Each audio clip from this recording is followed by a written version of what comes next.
Hello and welcome to a cuisine-oriented episode of The Untold, and of course, the show where we have brilliant people, successful people talking about their journeys. I'm your host, Abdullah Hindiani. And I'm your host, Jainat Athari, and today we're joined by Fay Alhumoud, who first started off working behind the scenes in media and then ventured off into other creative pursuits, such as making mocktails and opening a Bosnian restaurant, which is quite a unique path. It is honestly, the idea of making new drinks out of something is such a, I would say, mind-blowing idea to me because for me, I'm just a simpleton, right? I see a beverage in the fridge, I take it, I drink it. I never thought about mixing two, but it seems so rational. I'm so curious about hearing her thoughts, her input, her process, her research, and how she tackles all of these departments. I agree, and I'm curious to see how she managed to balances the creative side of things with the business side of things, which we know can't be easy all the time. It is amazing that she took the risk and did it. And with that, I think we should just see what Faye has to say. Hello, ladies and gentlemen. Thank you for joining us after the break. But first, I do want to welcome you, Fay Alhumoud, on being our guest tonight on The Untold. Thank you for so joining much us. for having me. It's a pleasure to have you. And mashallah, you have, your foot in many doors, I feel. Like, you work in production, you work in making mocktails and also business. So how do you define yourself today?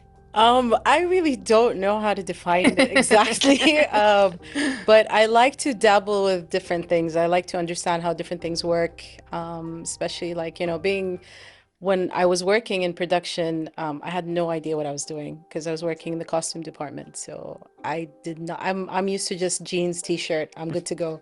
But just understanding that and learning it actually helped me understand what happens behind the scenes more. And then I got thrown into making mocktails. I don't know how it just happened with zero knowledge, not understanding, but I'm like, okay, this is something new. Let me just get more into it and understand different flavors and how things work together. And that's where I ended up. That's really fun, I feel. It is. It's so much fun, and they are so drastically different from each other. Do you remember like a path between one another, or is it just something random you fell upon each and every one of those? I'm known to be very random. So I can be doing mocktails and then all of a sudden I'm holding a guitar trying to learn how to play a guitar. But yeah, it was very, very random.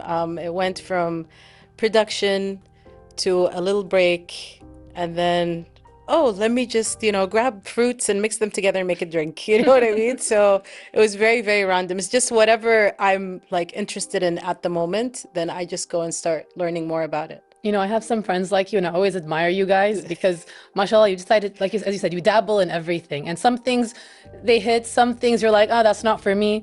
But the important thing is that you're willing to put yourself out there and try these different things just out of your own curiosity, I could say. Like you just mentioned guitar.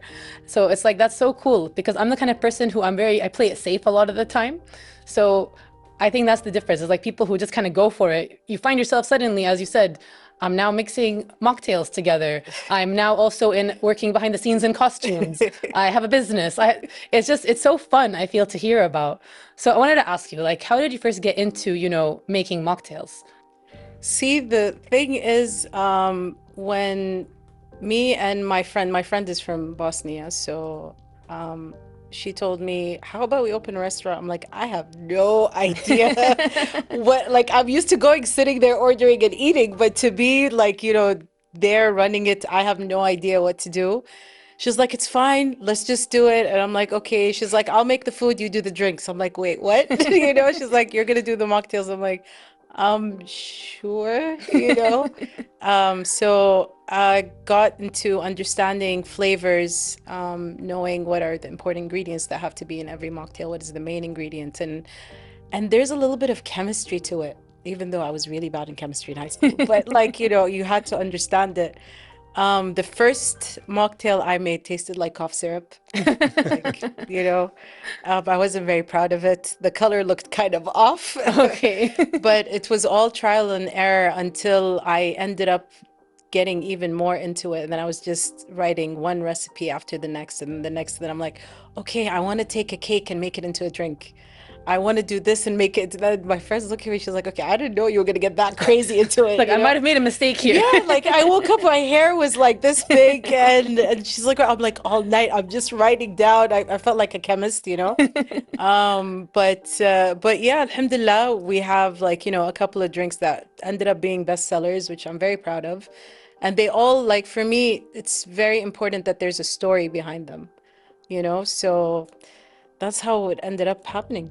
I mean, that's so cool. I feel like a lot of people, like when I go to a restaurant and I see these fun mocktails, I love looking at like the different colors that are there sometimes, or when they use like fun ingredients. Like I'm big on flowers, so anything that's floral speaks to me, or anything sweet. I have a big sweet tooth.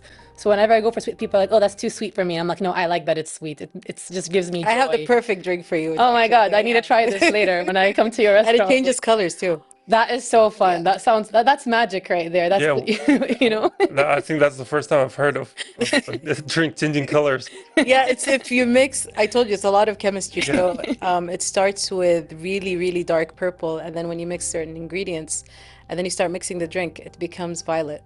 Oh, that's so cool. Yeah, so I'm Yeah, not gonna that tell brings you. my There's a secret behind it. No, you can't give your secrets away. You know, speaking of which, you said that you wanted every drink to carry a story. Yeah. So, you know, in essence, how do you want people to feel when they're trying, you know, something of your creation, you know, whether it be a drink, mocktail, whatever? See, currently we have 4 mocktails on the menu. Each one has its own story, its own flavor. And for 2 of them, I make my own syrup. So the first one has chili in it. Ooh. Because, you know, as Kuwaitis, نحب المعابيش. Like I love chili. So it has the homemade chili syrup in it, but the way I made the syrup is that you just feel a kick at the back of your throat as soon as you drink the drink, and then it goes away. Oh, nice. So every sip brings the kick back. This is the Kuwaiti drink, I call it, you know. The second drink, because when you drink, it's all about taste. I want to touch other senses too. For example, if you smell a certain perfume, you're like, oh, this reminds me of my childhood when I was in my grandma's place, or a specific memory. So the second drink for me was like related to Bosnia when I was there. Go up in the mountains, barbecue, you smell the burning leaves. So the glass is smoked with rosemary. Oh, wow. So when you drink it and then you breathe out of your nose, you smell the smoked rosemary. So then you have another drink, which is like fusing Bosnia and Kuwait, which is like very summery kind of, you know, with the passion fruit and the lemon, which a lot of Kuwaitis like. So I'm like, you know, why not? And then there's Disney in a cup. So yeah, that's the stories behind each one. So I just want each one to be a different element, different look, and a different feel. So it's not only taste. I mean, I feel like this is more like art in a cup than anything else. It doesn't feel like you're just having, you know, mocktails. I feel like we're exploring different worlds, different senses. That's amazing. I've never seen anyone, you know, dedicate so much, you know, energy towards making a drink so beautiful that way. It took me a year to do all of them, actually. And it was very important for me to make sure the drink matches the food as well. It's not something like, oh, I'd rather eat or I'd rather just have, you know, a drink. So it had to match very well, and alhamdulillah, they match well. I think your friend was very happy she asked you to do this. Yeah, she was. And now, like, you know, she keeps telling me, what is the next one? I'm like, it's coming soon, you know. Don't rush the artist. Yeah, but we actually have one launching soon, inshallah, beginning of May. It's like my take to lemon mint. Ooh. Because a lot of people like lemon mint. Yeah, I think it's a classic favorite. And there's a chemistry to it. So when I mix certain things, it's automatically foams up. Oh, wow. That's so cool. So like there's a lemon shortcake kind of feel to it sounds delicious and refreshing. I feel like I want one right now. Yeah, honestly, you can't go wrong with lemon mint. Exactly. That's why I wanted to do my own take, because I know a lot of people like lemon mint, and it's the perfect thing to have in the summer. Yeah, it really is, especially in the summer. You want to have like fun flavors, you want to have refreshing flavors, and I feel like I want to try every single one of them. They all sound so interesting. You're more than welcome to. I'll make them personally for you. I feel honored. But speaking of, you know, how we got into this journey, I know you started with creative work, and then, you know, you went and transitioned into entrepreneurship. So tell me a bit about that transition. That transition, actually, I've like done the different freelancing here and there and stuff. I've been a lot of people that own businesses, and just, again, being behind the scenes. So always was for me like, what if I open something, you know, what would I open? What would I do? Because again, I like to do a lot of other things. But I was always scared to take that step. And with my friend, when she's like, how about we open something? And then I was like, okay, maybe that's the universe telling me, you know, this is your time, go ahead, because I'm not getting any younger. So you would never know if you don't try. So I'm like, you know what, let me just do it and see what happens. And then I ended up really liking it and being there. And like, I'm there every day, greeting the customers, talking with the customers. Sometimes I'm the one, like, you know, we have employees and everything, but I like to be there with the customers, speak to them. Like, the restaurant became like a second home. And having the people come there, it's like we're welcoming them to our home to be part of the family. And it just, then I ended up thinking, I'm like, okay, wait, I really like this. So thank God I went into it, you know? So that's how the transition happened. I was kind of forced into it, then I ended up liking it, you know? Yeah. No, I feel like it's really cool that it kind of happened organically almost because it's something you want to do. And I think a lot of people think I want to start a business, but are afraid for that step Yeah. because businesses are not easy things to do, you know? So what was the biggest challenge you had The when starting? biggest challenge in the beginning was people understanding the concept. Like, people didn't understand the food. They had a specific dish in mind that they tried in another restaurant in Dubai and other places. And for that dish, you need a barbecue to make it. And we only want to put something that's authentic. But it was all trial and error. And, you know, we were too like obsessed with the details of the food. Like, how is this going to be presented? Do you think they're going to like this? And, you know, then we weren't sure in the beginning. Like, there were a lot of times like, should we end up closing it? Should we continue? And I'm like, you know, we invested a lot. Let's just push through it because the first year is always a struggle. It's not easy. It's not easy at all. But if you have the determination and the push, then you can make things work. But you have to put time for it, you know? And that's what we did. We put a lot of time and effort into it, and we kept on pushing. And now, alhamdulillah, it's like picking up, and people are understanding. We have people coming back, and it's really good. But I do want to say that we have to take a very quick break after this one. And we're back from that short break. So we're just talking about, you know, your transition from creative side of things to opening a restaurant and making mocktails, which sounded amazing, by the way. So first I want to ask you, because you said it was a Bosnian restaurant. Yeah. So why did you guys open a Bosnian restaurant? Because, like I said earlier, my best friend, she's Bosnian, and she's like, I don't see Bosnian, you know, restaurants here. Why don't we open one? And I was like, okay, sure. But I'm not making the food, you are, you know? Even though I tried, like, we have a dish, it's like a meat pie, and the way they stretch the dough, and I tried to learn it from her, and I'm like, I don't have Bosnian hands. I can't do this. I keep ripping the dough apart. So I'm like, you know what? I'll just stick to the mocktails, it's better. And I'll just watch you from a distance and help out whatever you need. But yeah, that's why we opened it, and I've been there before, and their food is something that you would have to experience. Now, speaking about experiencing the food, because Bosnian food, I think to a lot of people, myself included, is something new. You know, Yeah, I so haven't tried it either. yeah, I'm really intrigued. Like, what defines Bosnian food? Like, what is their cuisine? They're huge meat eaters. That's Mashallah. something like you should know. I think Abdullah's happy hearing Yeah, that. absolutely. they're Yeah, huge I'm meat sold. eaters. So our concept is exactly like how it is there. Whenever you go to a restaurant, everything is cooked fresh per order. So in our restaurant, everything is made from scratch except the fries. That I admit, you know, but everything. We make our own bread, we make our own patties. Our chicken sandwich, like the chicken is cooked fresh per order. So that is very important to us because it's very important to us the quality of what comes out of the kitchen and what people eat. And it's fulfilling when you eat it, but at the same time, because we don't use so much oil, you don't feel the food coma effect that I just want to go home and sleep, you know? But their food is very, very organic. Like, even when it comes to lunchtime, they go to the butcher, they take, okay, we want, you know, half kilo of this and 2 kilos of this or whatnot. They go barbecue, eat it, done. But when we do here, we go to the supermarket, we're like, give me chicken, give me meat, stuff it in the freezer whenever you're hungry, you know. But everything, like I said, everything's organic, everything is cooked at the moment and enjoyed at the moment, and that's it. So we're trying to follow that same concept.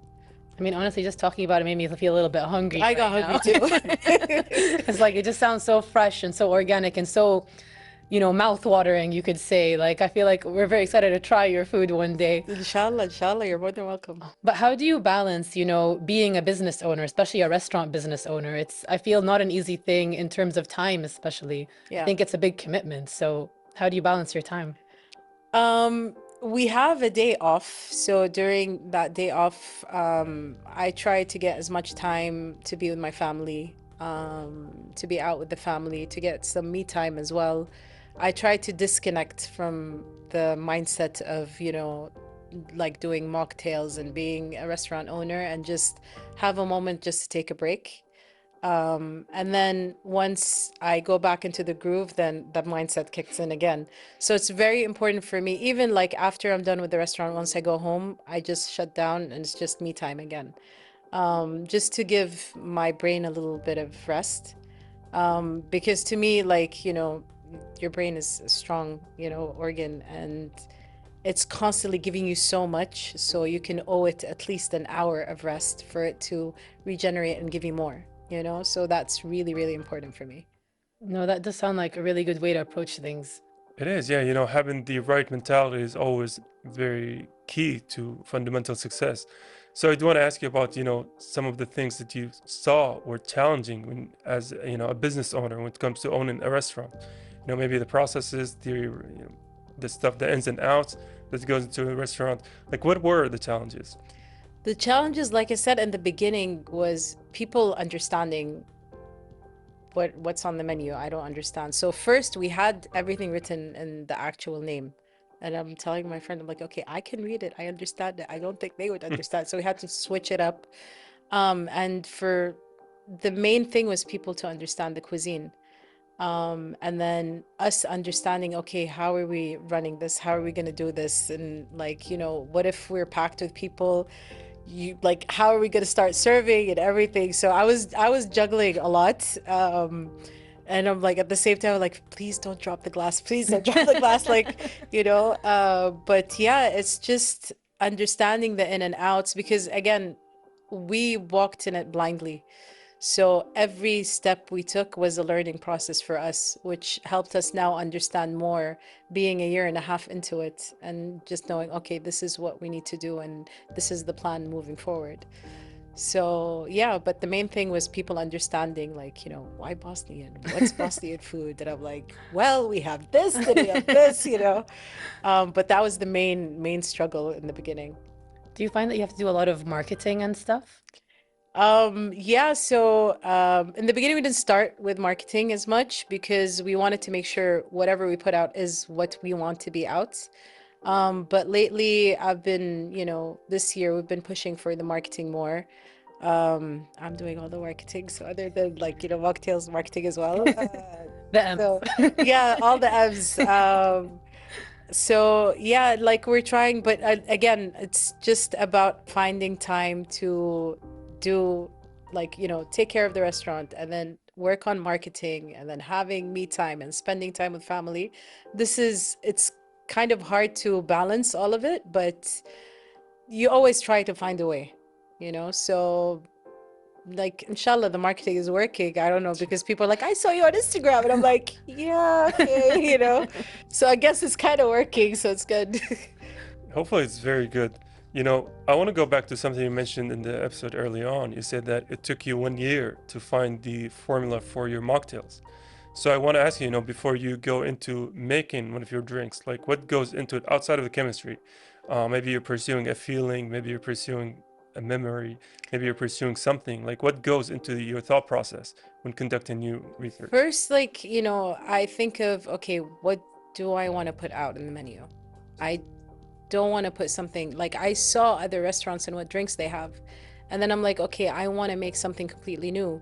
I don't want to, like, you know, copy paste exact drinks, and I want something to be completely out of the box. So then I'm like, okay, if it's out of the box, then what can I mix? You know? And then I was like, oh, chili. Okay, that's intriguing. Let's try that. So I tried chili with different fruits. Did not sit well. And then I'm like, okay, I need to understand. I'm like, okay, pause on that. Let me understand the tools that are used to make mocktails. Let me understand garnishes. Let me understand like all the, like from the beginning.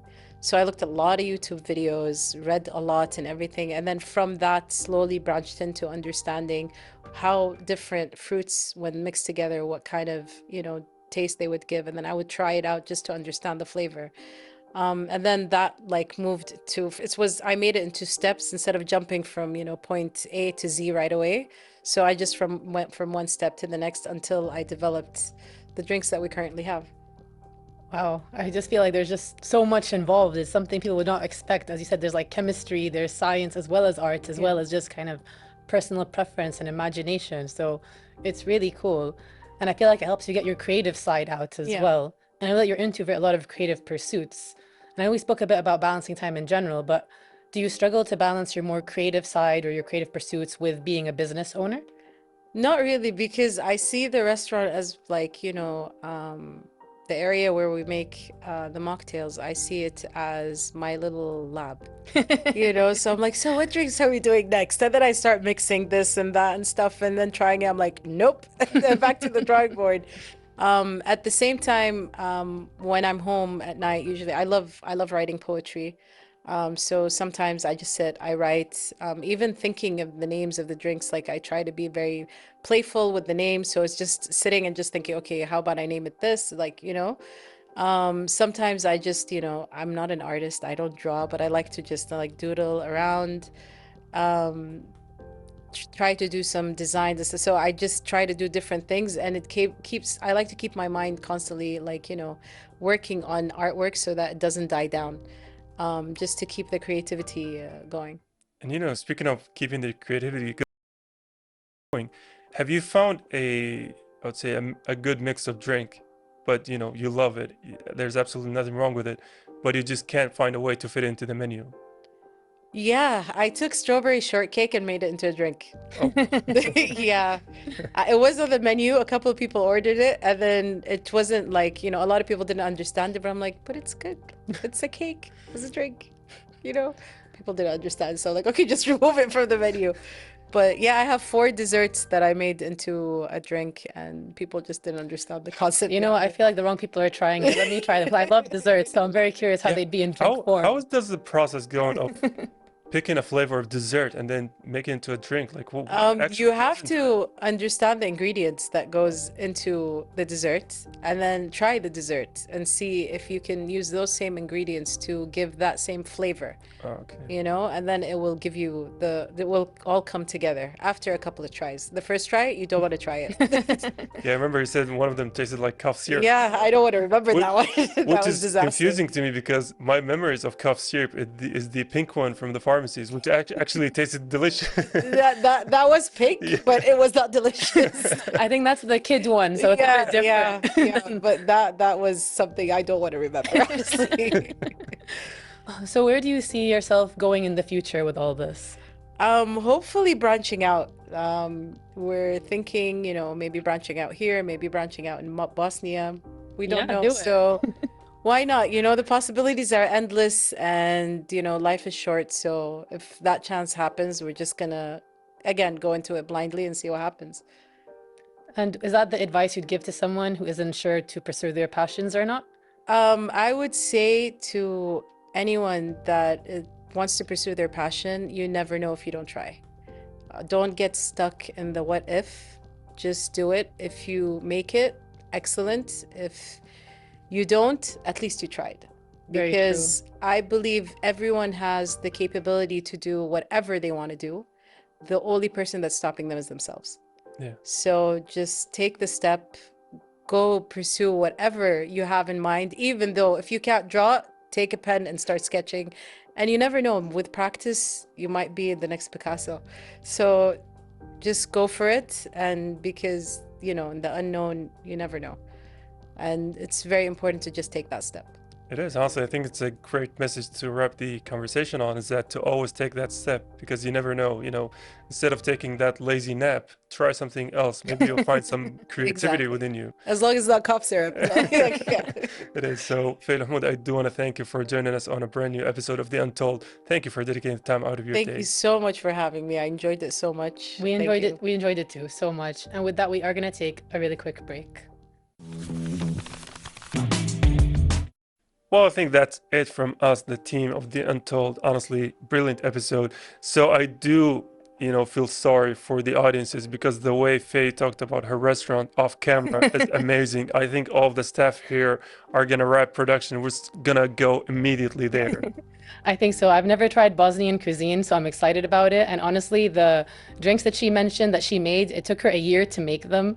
They seem like a form of art more than just a beverage you would drink. I'm very curious to try them, especially the one she mentioned that changes color. That sounds so cool. It is, and honestly, from the way she talked to them, they are art, right? Because every drink from the four she mentioned had a story behind it. Like you said, one of them changes colors. That, for me, that's like a comic book superhero. A lot of work went into it. She says a lot of testing, trials and errors. Some of them turn out bad, some of them turn out good. It's a long process. It's really amazing to listen, to this side of the restaurant world that is totally new to me. I think most of us only ever hear about the business side or the food side, but not about the creative side that can go into it as well. And I'm really glad for her success. And I think everyone should just go try her restaurant when they get the chance. You should try the restaurant. We are definitely going to try that. I already have the location saved. With that being said, that's it from us. Until the next episode, goodbye for now. Goodbye and see you next time.